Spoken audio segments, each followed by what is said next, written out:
Olá, amigos do canal. Estamos de volta aqui mais uma vez para falar sobre futebol, dessa vez futebol internacional, futebol de seleções, pré-jogo de Brasil e Chile. Obviamente, isso aqui com o meu amigo Matheus. Olá, Matheus.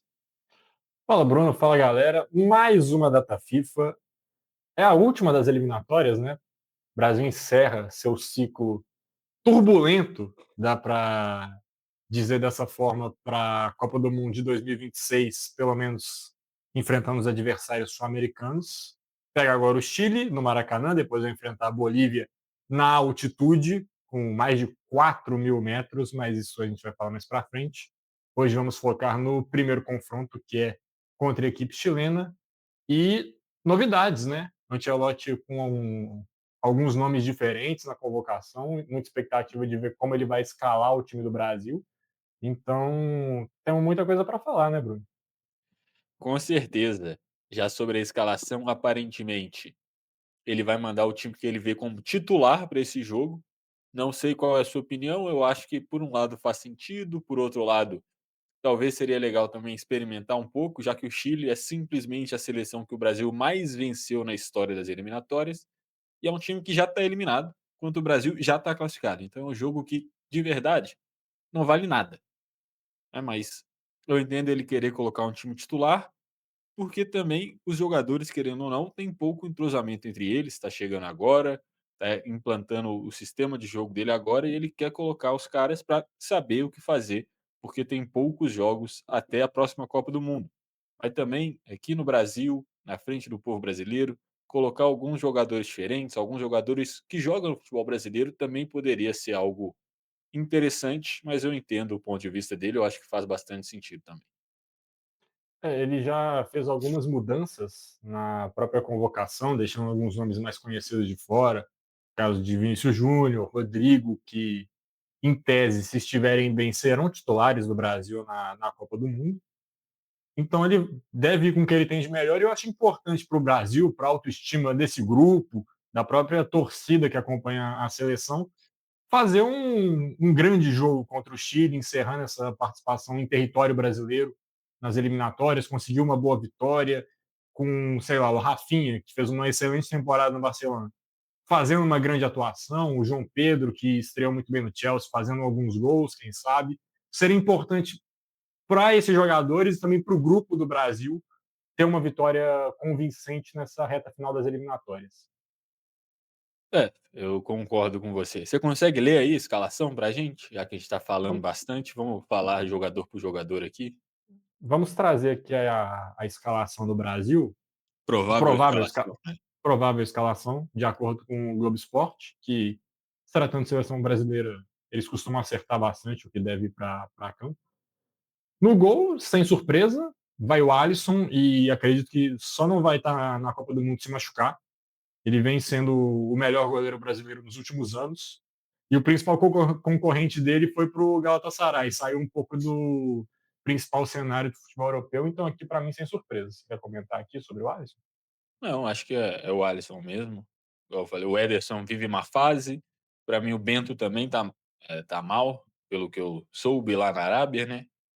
Não acompanho o campeonato árabe frequentemente, mas o que eu vi, ele não tá fazendo tanto sucesso. Então, pra mim, se tiver um segundo goleiro, quem sabe vai ser o Neneca. Não sei se ele vai jogar o segundo jogo, talvez, mas o Alisson não tem muita concorrência essa posição titular, não. Exatamente. Indo aqui para a linha de defesa, tem o Wesley na lateral direita, Marquinhos e Gabriel Magalhães na zaga do Brasil e Douglas Santos, que talvez a principal surpresa da convocação do Ancelotti, já vai como titular, aparentemente, para o jogo no Maracanã. E aí que a gente já tem algumas mudanças, né? Porque na lateral direita, no último jogo da seleção, se eu não me engano, o titular foi o Vanderlan, certo? Acho que o Wesley e o Vanderlan jogaram um jogo cada. Wanderson. O Wanderson, isso, o Vanderlan é do Palmeiras. Uhum. Mas ele machucou, então não foi convocado. O Gabriel Magalhães, que estava machucado, volta de titular no lugar do zagueiro Alex. Eu quero saber sua opinião sobre essa mudança aí. E o Douglas Santos, que não estava, até onde a gente sabe, nem no radar nos trabalhos anteriores. agora já chega para ser titular também. Exato, ele está no Zenit, né, joga no futebol da Rússia. Tá meio escondido por lá, porque os times russos eles não estão fazendo parte de nenhuma competição europeia por conta da situação com a Ucrânia. Então, ele está meio afastado. Fica curioso que o Gerson, que era titular e foi para o mesmo clube, não foi convocado.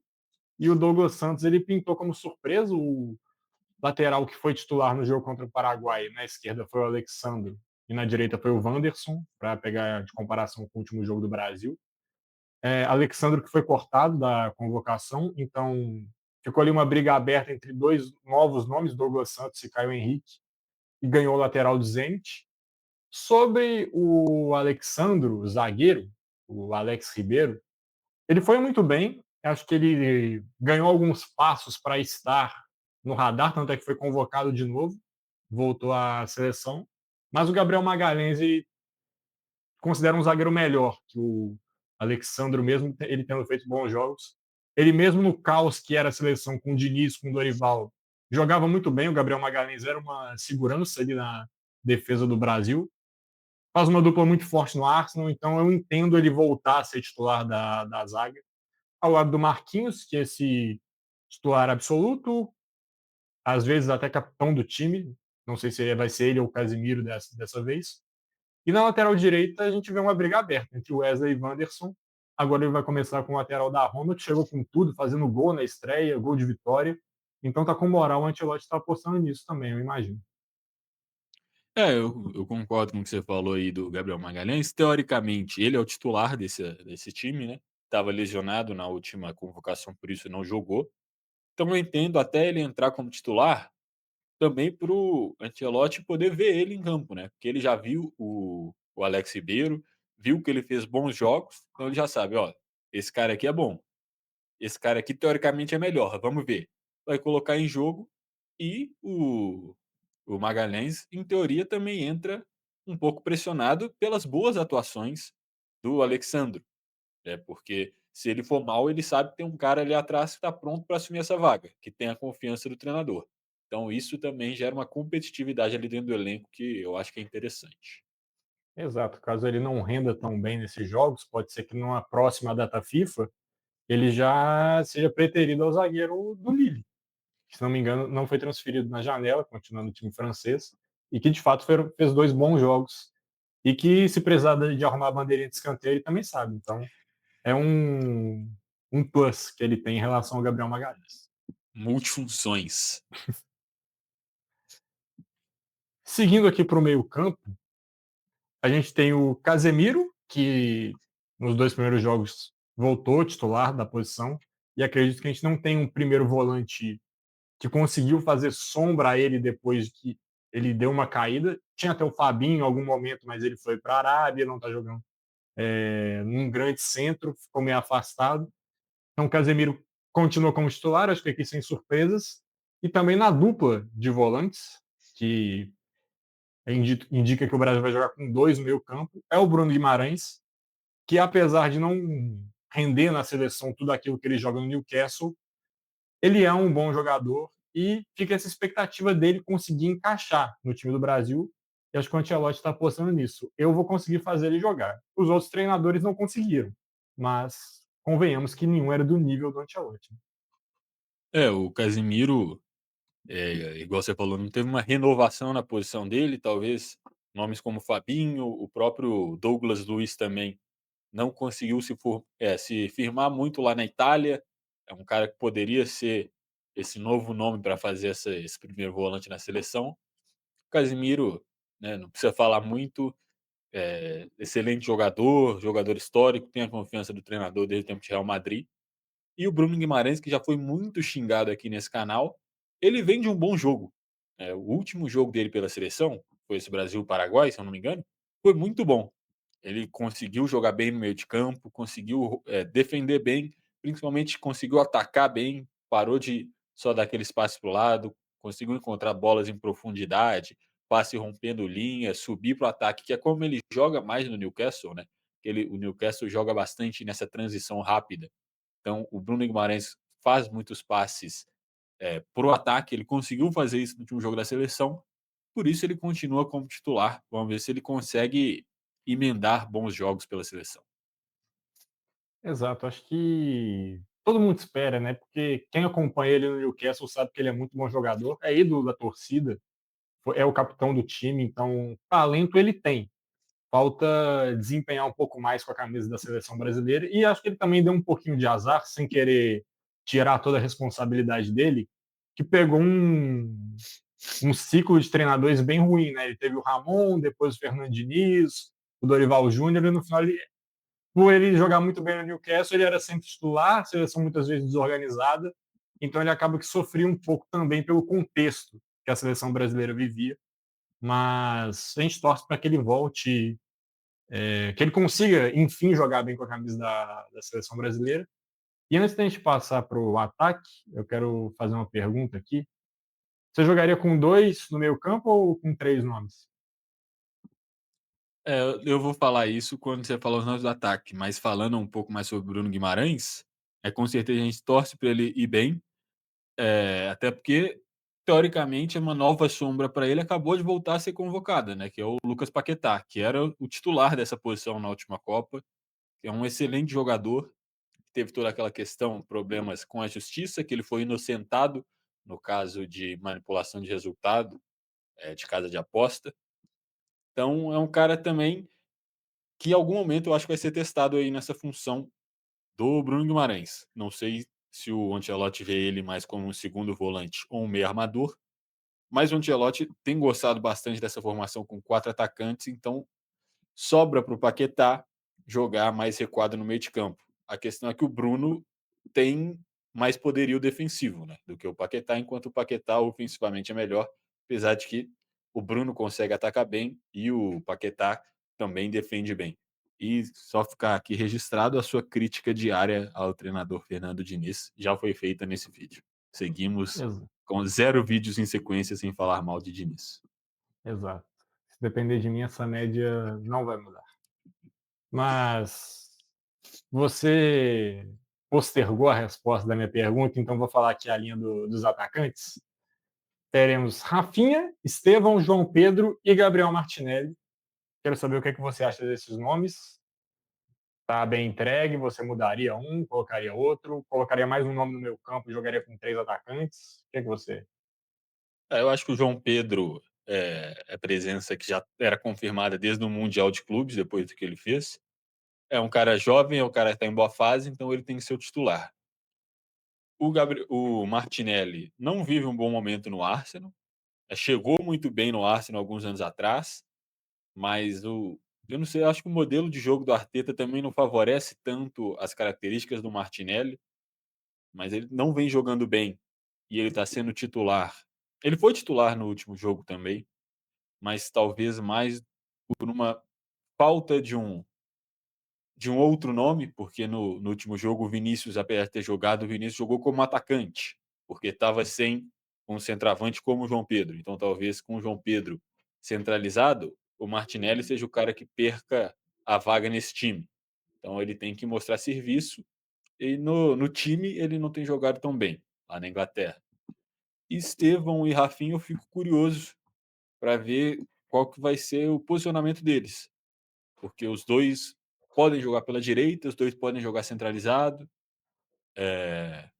O Estevão tem jogado muito mais pela direita no Palmeiras e no Chelsea, tem sido a posição dele. O Rafinha jogou por bastante tempo centralizado no Barcelona, mas o ataque do Barcelona não tem muita posição fixa, né? Então, às vezes ele está centralizado, às vezes ele está de atacante, às vezes ele cai pela direita e o Lamine Yamal, que gosta de jogar bastante pela direita também, flutua durante o jogo. Então vamos ver o que o Ancelotti vai fazer. Pelo meu entendimento, eu acredito que o Rafinha vai estar mais centralizado, pelo menos no começo do jogo, no desenho tático, mas ele e o Estevão devem inverter bastante. Então, teoricamente, o Rafinha vai ser esse terceiro homem de ataque. Não acho que vai jogar num 4-2-4. Eu acho que vai ser mais um 4-3-3, um 4-2-3-1. Talvez um 4-4-2. Eu imagino que seja um 4-2-3-1, com o Rafinha fazendo esse atrás do 9, né? Esse jogador ali que fica atrás do atacante, o meia. o Estevão na direita, o Martinelli na esquerda e o João Pedro centralizado. E para esse jogo específico contra o Chile no Maracanã, eu iria com quatro jogadores mais ofensivos mesmo, até porque é um time que já está eliminado, o Brasil precisa mostrar serviço, fazer um bom jogo, mas contra adversários mais difíceis eu colocaria uma dupla de volantes, talvez o Paquetá nesse meio campo para fortalecer, ter mais intensidade na marcação. Ele que apesar de ser um jogador ofensivo, ele tem um ritmo muito alto, ele tem uma pegada forte ali na marcação, mas para esse jogo em si eu iria com esse mesmo esquema tático. Não gosto do Martinelli seguir como titular, porque a conversa no Arsenal é que ele pode perder até a posição, de que ele não está fazendo por merecer ser titular do Arsenal. E eu acho que o Brasil teria alguns nomes mais interessantes. Você citou o Rafinha, na última temporada ele jogou parte da temporada pelo lado esquerdo e jogou muito bem ali. Era o Yamal na direita, Dani Olmo centralizado, o Rafinha na esquerda, o Lewandowski como centroavante. Eu, no lugar do Ancelotti, jogaria com o Estevão na direita, eu acho que tem que ser ele mesmo. É um fenômeno, uma promessa muito grande do futebol brasileiro.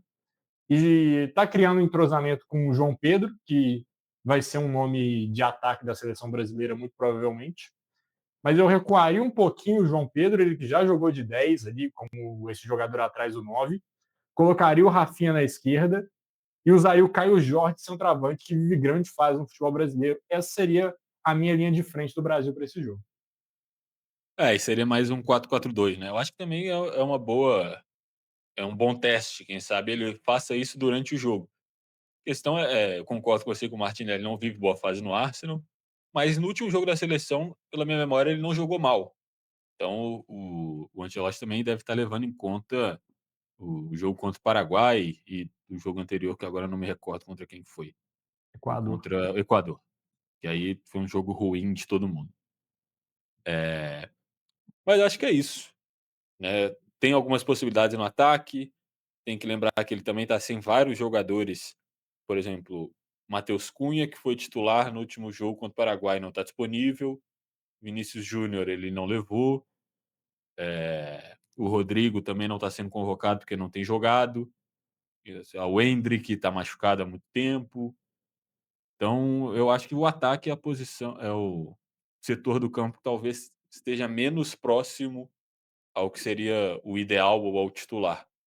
Então, e pelo que o Ancelotti falou, ele vai fazer mais testes no jogo contra a Bolívia, né, que também não sei, é igual eu estava falando, se é o melhor ambiente para fazer teste é na altitude, mas ele não tem muito tempo, então ele tem que usar as oportunidades que ele tem. Talvez testar aqui, levar o titular para a Bolívia, também não vai dar muito ritmo lá na altitude. É igual você falou, é um dos últimos jogos dentro do Brasil, então ter um bom resultado para a autoestima do torcedor e do elenco seria interessante. Então, o cenário não é dos mais ideais, mas eu acho que essa formação que você falou, pelo menos tem que ser testada ao longo dessa data FIFA. Exato, talvez ali num segundo tempo, uns 15 minutos, dá meia hora, 40, para essa formação com o Caio Jorge como centroavante, recuando um pouquinho mais o João Pedro, que ele mesmo em entrevista falou que pode fazer essa função, né? Seria interessante fazer esses testes. Fica também a dúvida para ver se o Andrei Santos vai ter oportunidade ali no meio campo também, o Jean Lucas, que foi convocado, jogador do Bahia, se ele vai aparecer também, jogar alguns minutos. E a bem da verdade é que é importante fazer o teste, mas em uns dois jogos é muito favorável, né? Porque o Chile é um adversário que você citou, já está eliminado, então vai para um jogo completamente sem motivação ali, jogando para cumprir tabela. E o jogo contra a Bolívia é um ambiente completamente atípico, 4.100 metros de altitude. Acho que não tem como você tirar muito parâmetro ali em termos técnicos do jogo, talvez, mas na disposição, ver se o cara está se empenhando, o que, é que ele está tentando fazer ali, o que já é muito complicado, porque os jogadores vão ficar mais cansados pela situação do ar rarefeito. Então, acho, foi cruel também com o Ancelotti os adversários que ele vai ter agora, porque não fornecem grandes testes para ele. Mas acho que faz sentido ele querer tentar botar o que ele acha que tem de melhor nesse primeiro jogo. É, eu acho que essa formação que a gente falou, se for a que ele vai entrar, né, então a formação que ele entrar nesse primeiro jogo é a que ele vê como a melhor dado que ele tem na mão. Obviamente, Vinícius Júnior é o titular desse time, os outros jogadores do ataque, eu acho que tá todo mundo brigando por posição ainda, quem tá fora e quem tá dentro. Talvez o Rafinha seja quem tá mais garantido aí, mas eu acho que o primeiro jogo ele entra com o time que ele vê como titular, e eu acho que é um time forte, essa é a verdade, não pode sofrer para o Chile. Essa escalação que a gente falou tem que ganhar e ganhar tranquilo de um Chile que já está eliminado, que já não vive bons momentos. Acho que nessa década de 20 inteira, o Chile que ganhou 2 Copas Américas há 10 anos atrás, tem uma geração muito mais fraca e é para ganhar tranquilo, para fazer confiança, para no segundo tempo ele já poder começar a fazer mudança. Exato. E só para falar um nome também, que voltou à seleção no ataque nessa convocação, Luiz Henrique, ex-Botafogo, jogando no Zenit, que as últimas vezes que foi chamado foi decisivo, foi importante. Ele reaparece na seleção. Vamos ver se ele também tem alguns minutos e preferencialmente joga ali pelo lado direito, cortando para dentro. Não sei como ele está jogando, como está sendo o ritmo de jogo dele lá na Rússia, mas a última impressão que nós tivemos dele, tanto no futebol brasileiro quanto com a camisa da seleção, foi muito boa. Então é bom a gente ficar de olho e ver se ele vai ter algum espaço em algum desses jogos. Ele que fez gol no próprio Chile, né? O último jogo Brasil e Chile foi 2-1 de virada, com gols de Luiz Henrique e Igor Jesus. Então, é um adversário que ele já marcou também com a camisa da seleção brasileira. Também é um cara que tem que ter oportunidade de, pelo menos, testar ele. Não sei, na ponta direita, mais centralizado, na ponta esquerda, mas ele também é um cara que tem que entrar em algum momento. Sim, e para a gente ir caminhando para o final, a não ser que você queira trazer um Não, outro não. tópico, queria ver o que você achou da escalação, se gostou, se está confiante, motivado para ver a seleção entrar em campo, que foi um ciclo bem turbulento, que vinha jogo do Brasil, era mais um Deus nos acuda ali, nossa, vai vir a seleção do Dorival jogar de novo, vai ser aquela tragédia. Tá com outro espírito, tá com a confiança lá em cima para ver o Brasil jogar? Primeiro, confiança, igual eu falei, esse time do Chile é muito fraco. Então, se não tiver confiante para jogar contra o Chile, não vai estar confiante para jogar contra ninguém. Mas sobre o sentimento, eu acho que pelo menos eu tô mais curioso do que eu estava com a seleção do Diniz e do Dorival. Porque eu acho que tem mais potencial e tem coisas boas que a gente pode ver, tem essas mudanças, igual a gente está falando. Tem nomes novos aparecendo. É o João Pedro, que é um nome que já figurava às vezes na convocação, às vezes estava de fora, mas porque ele estava no Brighton, muita gente não dava muita moral. Agora que está no Chelsea, ele já é titular, é um cara que vamos ver se ele consegue se firmar. O Estevão também está começando a ser titular desse time. Sem o Vinícius, vamos ver quem vai assumir esse protagonismo. Será que o Rafinha vai conseguir ser o protagonista desse time, como ele é no Barcelona, como ele foi, por exemplo, na Copa América, onde ele foi o melhor jogador do time? Então eu acho que pelo menos tem mais histórias para a gente acompanhar nessa data FIFA do que a gente vinha tendo antes. Ainda mais agora com a classificação garantida, então você não tem nem mais essa pressão de conseguir ir para a Copa, porque na América do Sul é muito fácil, essa é a verdade, tem muita vaga para pouca seleção, então ficar de fora da Copa do Mundo para o Brasil é muito difícil, mas sempre tem essa pressão justamente pelo Brasil nunca ter ficado de fora, né? Então toda convocatória antes de classificar fica todo mundo com medo de essa ser a primeira geração que vai ter essa vergonha. Então agora está todo mundo tranquilo contra adversário fácil. Eu acho que pelo menos interessante vão ser os jogos. A bem da verdade é que se a FIFA não tivesse aumentado o número de seleções na Copa do Mundo, teria sido uma eliminatória muito mais tensa para o Brasil, que ele ficou alguns jogos ali figurando quarto, quinto, sexto lugar na tabela, que até a Copa passada era vaga, o quinto era a repescagem, o sexto nem para a Copa ia. Nesse novo formato mudou, o sexto agora tem vaga direta para a Copa do Mundo. Então a FIFA ajudou o Brasil nessa. E só também para falar um pouquinho da minha expectativa, eu espero que o Brasil faça uma grande atuação contra o Chile, jogando em casa. Maracanã provavelmente vai estar lotado. um adversário que já está eliminado não tem mais chance de ir para a Copa do Mundo. Eu espero que alguns nomes apareçam. O Estevão, que pode fazer uma primeira grande atuação com a camisa do Brasil no Maracanã, seria muito bom para ele. O Rafinha assumir esse protagonismo, ver se o João Pedro consegue desempenhar o que está fazendo no Chelsea. Seria interessante para esses jogadores também tiverem um grande jogo com a camisa da seleção brasileira, que é algo que está faltando para essa geração. Palpites do resultado? Vou ser ousado aqui e um palpite feliz. 5-0 pro Brasil. Ah, eu fui de 4-0 para o Brasil. Ih, Olha ele. Cortou, cortou. Eu sou editor, cortado. Meu palpite é 4-0 para o Brasil. com essa aí a gente encerra, né? É isso. Muito obrigado a quem chegou aqui nessa parte do vídeo. Deixa aqui embaixo nos comentários seu palpite para o jogo, o que você achou da escalação, se você mudaria alguma coisa, se você acha que vai ser um jogo tranquilo, um jogo difícil, se você faria mais testes. Seu palpite para o resultado, deixa, como sempre, seu like para favorecer o nosso trabalho. Se inscreve no canal, indica esse vídeo também para o seu tio-avô, que tem muito tempo que não acompanha os jogos da seleção e está perdido quem é titular, quem não é, cadê o Neymar, cadê Luiz O Fabiano, Romário. não sei qual foi a última vez que ele assistiu um jogo da seleção. Mas acho que é isso, né, Matheus? É isso. Muito obrigado a você que acompanhou até aqui. Um forte abraço e até o pós-jogo do Brasil e Chile. Nós gravaremos um vídeo sobre o assunto. Valeu! Valeu!